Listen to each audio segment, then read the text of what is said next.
Hey guys, and welcome to a brand new video to the channel. So today is the start of a brand new tier 100 skilling item grind. So today we're going after the new tier 100 hatchet.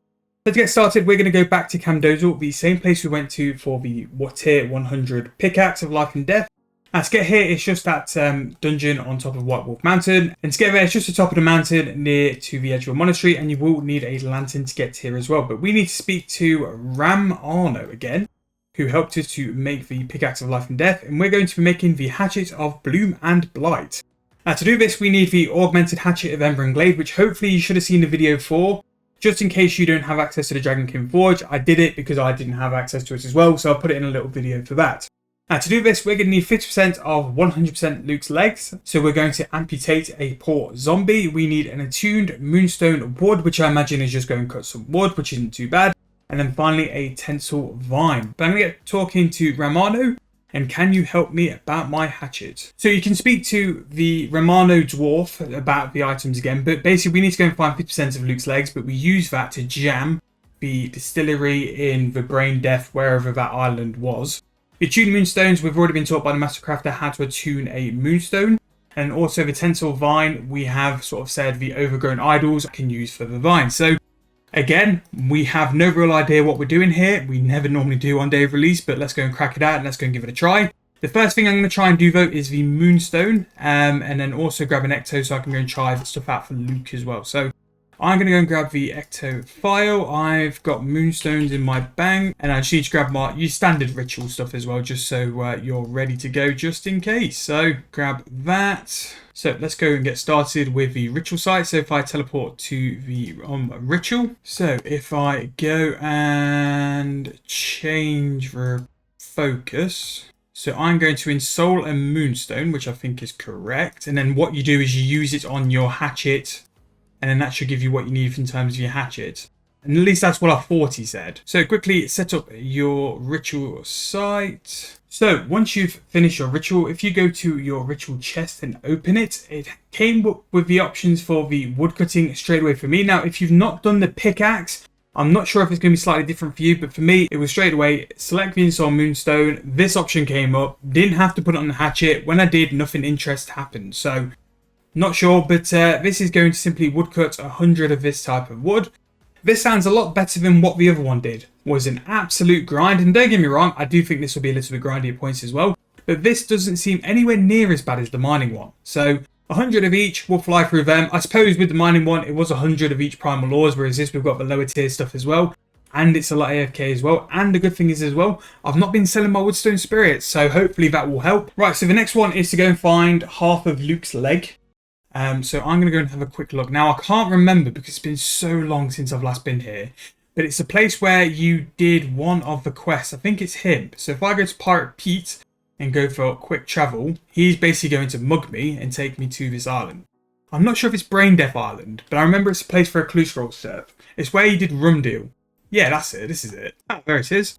So if you come into the room on the north side, there is Luke's legs. So once you've inspected it, then you just need to chop it, and then you'll receive Luke's leg once that is finished as well. That is actually a really nice, easy step. To be fair, I thought that would have been absolutely horrific and painful.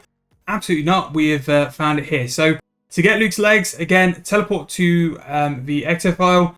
Take Pirate Pete to get to Brain Death Island, and then Luke's leg is here in the north of the room. Right, so now we have Luke's leg. Now it's time to go on to the other things. So we've got the moonstone sorted. I just need to go and do the woodcutting, which again, I'll probably do while editing this video and editing some other things as well. The next item is actually the vine, which is going to be from the Ark. And I've not been to the Ark in a while, so I need to figure out how to get to the overgrown idols. But I'll get that done now, and we will come back and I'll explain what to do next. So apparently I am completely wrong. It turns out that the overgrown idols are on Anachronia and Carriage Mirror. So to do this, apparently you can actually attune one of your skilling portals in the Max Guild to the overgrown idols, which is great. So let's go and jump there now. And it's going to take us to one of them. And then hopefully, yes, there we go. We can woodcut here. So this one is in Carriage Mirror. Again, it doesn't seem to be that far away from anything. It's in the corner of the island here. Couple ways you can get here: teleport to the herbal habitat and just go across the waterfall, but you can also use the gnome glider as well. The gnome glider seems to probably be the easiest one out of a lot. But basically what you need to do is just come and chop some of the jungle at the overgrown idols and just try and get this out as well. This seems very similar to how the star was, but I think more people being here is going to help your case out as well. But again, this seems to be pretty chill as well. This will probably be the worst one out of a lot, you know. Once that's sorted, we can get going with doing all the trees. So if you are looking to do this, what I would probably do is go to a Grand Exchange and get your wood spirits bought nice and early, and then go and do this now. Because hopefully by the time you get the vine from the overgrown idol, all your wood spirits are bought, which means that when you go to woodcut the actual logs, it can be nice and quick. There's no grief, there's no issues. You can just sort of go on from there as well. But I'm going to stay and keep slaving away woodcutting here, and then I'll come back if anything else happens or when we finally actually get the vine. So I think I either finished the clip or forgot to click record, but I just got the vine. So the tensile vine I got from the overgrown idols in Carriage Mara. If you didn't know where they were, you can sort of access from herbal habitat or also the gnome glider. Where the idols are these circle spots here, and basically all I did was rotate between the two, and you can actually get the vine from doing just the normal vines. You don't actually have to get it from the head, which is covered in vines in the middle. But a pretty nice one. What I recommend is that you do that step actually before going to do your wood spirits, only because doing the overgrown idols actually gives you an awful lot of buffs. So again, with this at the minute, I have a 10% chance to gain an additional log and all these other things which will help you when you decide to do these as well. But again, the overgrown idols are very nice. Highly recommend them to do before your wood spirits because they will give you overall buffs, benefits, whether that's XP, banking your logs, more chance to get double logs, and all that sort of stuff as well. So now is the time for the real nice AFK. I basically need to do 100 wood spirits of all these logs. Now, minor problem is at the minute, the price of wood spirits are insane for the lower ones. So I'm just going to work through the higher tier logs now. So I'm going to start with Elder and work my way down, and we'll get there eventually. And then that's going to be the end of it. I think compared to the mining pickaxe, the fact that overgrown idols you can just continuously do and you're not waiting for them like a star, it does mean that the grind on this is massively reduced. And the fact that you don't have to do like 100 of each primal ores is pretty nice as well. That's a massive time save compared to doing the pickaxe. And yeah, we should be able to do the hatchet there. What I'll do as well is if the clips don't sort of marry or mesh up, I'll go over and I'll just sort of like talk through that as well. But really simple, this one. Doesn't seem to have taken too long. Obviously, he's going to take some time now to go do all these wood spirits. But again, if you are not wanting to spend an absolute fortune on wood spirits, I've actually gone and got my own willows. And depending on what teaks and oak and wood are as well, I might go and get my own for those. But yeah, you don't have to do them straight away. In a couple of days, their price will reduce dramatically. It's only because people want to buy and get the like top tier hatches as soon as possible. That's the only reason it's high. But yeah, item number 2 completed. So we now have 50% of 100% Luke's leg. We have the tensile vine, and then now we're going to finish with the Attuning the Moonstone, which is probably the order I would recommend you doing. Like I said before, these idle buffs will really help us out, but it's whatever order you prefer to do, you can absolutely do it that way. Okay, so there is all of the wood spirits used, and we now have the Attuning Moonstone. Now, a few things I learned from that is, one, to make sure that you're actually using wood spirits and not just cutting logs. But also, if you use the dwarven tool for woodcutting, that works double as well. So that will work to use up your wood spirits twice as quick. So it's a really good way to make that a lot quicker, especially on like the high tier logs, which take a little bit longer to do. But overall, really wasn't that bad. I actually ended up buying some stone spirits and they were pricey. I think the oak spirits ended up spending like 200k on each. And I think it was teaks as well. I bought teaks and maybe another one. So I probably spent like 10 to 15 mil. Which isn't too bad because we're going to go do a nice big stint of these brand new logs. So once you have the Spirit Moonstone to that stage, you now have to go and get 10 of the brand new special bird's nest from Eternal Magical Trees.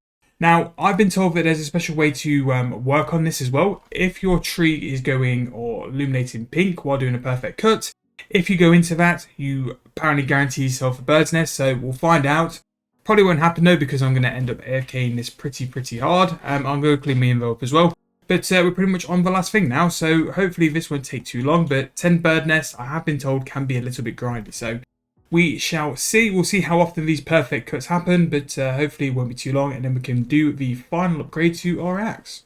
So only one of these anima eggs or tree anima left to get, and I found a little decent way to actually get them quite quick. So when you're cutting the eternal magical trees, occasionally you're going to have the version of opportunities where you're going to get a pink beam. Now if you click on this pink beam quick and then click to cut for log, you have an enhanced chance of guaranteeing a bird's nest. So hopefully for this final one we'll be able to do this and spot it out, and then after that I'm actually completed with the hatchet. It actually didn't take too long, to be fair, and it's pretty decent in terms of the XP and stuff. I'd probably say the longest thing was the vine. I went a little bit dry on that, but also hopefully now the wood spirits have crashed a little bit. Yes, we did that video the other day, well yesterday, which sort of went through how good of a moneymaker it is, and hopefully that should bring in a surplus of supply of these stone spirits as well. So just keep looking at your tree, and then hopefully you'll eventually get the magical beam. So as you can see here, there is the beam. So if we go over and woodcut quite quick, we should hopefully give ourselves the best chance. And as you can see there, we've got the bird egg and we've now completed it. So this is the pink beam. Again, very similar to how a rock fizzes. It happens occasionally. You just need to get in that beam nice and early, woodcut, and then it gives you a better chance of getting the egg. But with that, we have now got 10 of the anima eggs. We are all completed, and that is actually going to be the last of requirements for the hatchet. So to finish this, we're going to go to Edgeville and we're going to go back Candosium. So to finish off the hatchet, now we've got the 10 anima eggs. Just click on the anima eggs and then they will be absorbed into your moonstone. We need to pick up two things, which one is going to be a lantern, and then the other one is going to be a red berry pie for the dwarf. So once we buy this, we can then go to the mountain next to the monastery at Edgeville to Camdozal, and then we can use the sacred forge to then finally make our hatchet. So compared to the pickaxe, this has been, I wouldn't say a breeze, but it's been a lot easier. The 100 of each like primal ores really was rough in terms of the pickaxe. It really did take such a long time, as well as the star thing as well. The meteorite shard really did take a little while as well. So this one, absolutely not too bad. The Luke's leg is by far the easiest one to go and get, providing we got the quest done. The tensile vine, it's okay. It did take a little while for me, but overgrown idols at least are partly AFK. They aren't that horrific. And the wood spirits, providing you can get them and not pay a small fortune for them, isn't too bad to do either. It's actually quite nice to do the overgrown idols before doing that, because you'll have a whole array of different woodcutting buffs, which should make your progress on using the wood spirits a lot smoother. So we're going to go to Camdozal. We're going to speak to Romano just to give him his pie, and then hopefully we get the approval to use his forge. So go and click on the sacred forge, click on the hatchet of bloom and blight, and because of that we have got all the items needed. And there we go. We now have the brand new tier 100 hatchet, very similar to how the pickaxe is, with the cool souls sort of bleeding out of it. But yeah, really nice upgrade. Didn't actually take too long. I would say it probably took me about 4 to 5 hours. I did have to go get some of the lower tiered wood spirits, which kind of added on to it as well. But hopefully this has helped you out. Let me know how you guys did. How long did it take you? Was it painful? Was it not too bad? And thank you guys for watching once again. So if you have enjoyed, please make sure to subscribe, like the video, and I'll see you guys very soon in the next one.